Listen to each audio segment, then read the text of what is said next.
സന്ധ്യ എന്ന് പറയുന്ന യുവതിയെ ഇന്നലെ വൈദ്യപരിശോധനയ്ക്ക് ശേഷം വീണ്ടും ചെങ്ങമനാട് പോലീസ് സ്റ്റേഷനിൽ എത്തിച്ച് ചോദ്യം ചെയ്തിരുന്നു.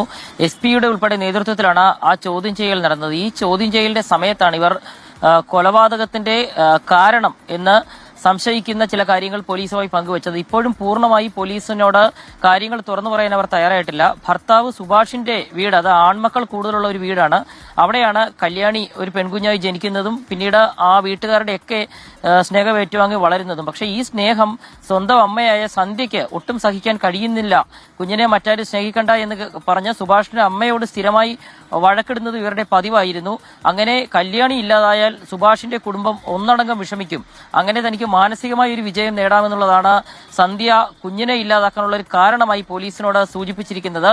ഇതിൽ കൂടുതൽ വിവരങ്ങൾ പോലീസ് മൊഴിയായി സുഭാഷിന്റെ കുടുംബത്തിന്റെ രേഖപ്പെടുത്തുകയും ചെയ്യും. നേരത്തെ സന്ധ്യ സുഭാഷിന്റെ വീട്ടിലേക്കെന്ന് പറഞ്ഞ് 1 ലക്ഷം രൂപ ഈ സന്ധ്യ സ്വന്തം വീട്ടിൽ നിന്നും വാങ്ങിയിരുന്നു. പക്ഷേ സുഭാഷ് ഇത് അറിഞ്ഞ് താനോ കുടുംബമോ ആവശ്യപ്പെട്ടിട്ടല്ല ഈ പണം വാങ്ങിയത് എന്നുള്ളത് സന്ധ്യയുടെ വീട്ടിൽ വിളിച്ച് അറിയിക്കുകയും ചെയ്തു. ഇതും ഒരു വൈരാഗ്യത്തിന്റെ മറ്റൊരു കാരണമായി.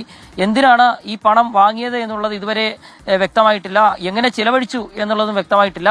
ഏതായാലും വിചിത്രമായ കാര്യങ്ങൾ ഇന്നലെ വരെ പറഞ്ഞിരുന്ന സന്ധ്യ ഇന്നലെ രാത്രിയോടുകൂടി കൂടുതൽ കാര്യങ്ങൾ പോലീസിനോട് പറഞ്ഞിട്ടുണ്ട്. അവരെ അടുത്ത ദിവസം കസ്റ്റഡിയിൽ വാങ്ങാനാണ് പോലീസിന്റെ തീരുമാനം. പോലീസ് കസ്റ്റഡി അപേക്ഷ ഉടൻ കോടതിയിൽ സമർപ്പിക്കും.